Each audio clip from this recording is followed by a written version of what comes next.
ನಾನು ಲಾಸ್ಟ್ ವಿಡಿಯೋದಲ್ಲಿ ಹೇಳಿದ್ದೆ ಅಪ್ಸ್ಟಾಕ್ನಲ್ಲಿ ಒಂದು ಇಂಡಿಕೇಟರ್ ಇದೆ. ಸೊ ಆ ಇಂಡಿಕೇಟರ್ನಿಂದ ನಮಗೆ ಸ್ಟ್ರೈಕ್ ಪ್ರೈಸ್ನಲ್ಲಿ ಯಾವ ರೀತಿ ಸಪೋರ್ಟ್ ಆ್ಯಂಡ್ ರೆಸಿಸ್ಟೆನ್ಸ್ ಮಾರ್ಕ್ ಮಾಡ್ಬೋದು ಆ್ಯಂಡ್ ಆ ಸಪೋರ್ಟ್ ಆ್ಯಂಡ್ ರೆಸಿಸ್ಟೆನ್ಸಿಂದ ನಾವು ಯಾವ ರೀತಿ ಟ್ರೇಡ್ ತೊಗೋಬೋದು ಅಂತ. ಸೊ ನಾನು ನಿಮಗೆ ಇವಾಗ ಅದನ್ನ ಲೈವ್ ಆಗೇ ತೋರಿಸ್ತೀನಿ ನೋಡಿ, ಯಾವ ರೀತಿ ಮಾರ್ಕೆಟ್ ಸಪೋರ್ಟಲ್ಲೇ ತೊಗೋತಾ ಇದೆ ಆ್ಯಂಡ್ ರೆಸಿಸ್ಟೆನ್ಸ್ನು ತೊಗೋತಾ ಇದೆ ಅಂತ.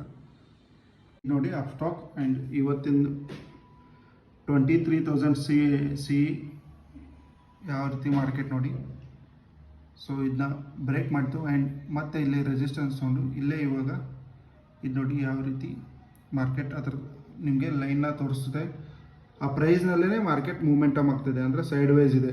ಸೊ ಇದರ್ ಇದು ಬ್ರೇಕೌಟ್ ಕೊಟ್ಟರೆ 173.23 ಏನಾರು ಬ್ರೇಕೌಟ್ ಕೊಟ್ಟರೆ ನಾವು 192ವರೆಗೂ ಎಕ್ಸ್ಪೆಕ್ಟ್ ಮಾಡ್ಬೋದು. ಆ್ಯಂಡ್ ಇದು ಏನಾದರೂ ಡೌನ್ ಸೈಡ್ ಬಂದರೆ ನಾವು 23,000 ಪಿನ ಬೈ ಮಾಡ್ಬೋದು. ಸೊ ನೀವು ಈ ರೀತಿ ಇಂಡಿಕೇಟರ್ನ ಯೂಸ್ ಮಾಡಿದರೆ ಸೊ ನಿಮಗೂ ಸಪೋರ್ಟ್ ಆ್ಯಂಡ್ ರೆಸಿಸ್ಟೆನ್ಸ್ ಗೊತ್ತಾಗುತ್ತೆ ಆ್ಯಂಡ್ ಸ್ಟ್ರೈಕ್ ಪ್ರೈಸ್ನಲ್ಲಿ ಯಾವ ರೀತಿ ಟ್ರೇಡ್ ಮಾಡ್ಬೋದು ಅಂತ ಗೊತ್ತಾಗುತ್ತೆ. ನಿಮ್ಮ ಹತ್ರ ಏನಾದರೂ ಅಪ್ಸ್ಟಾಕ್ದು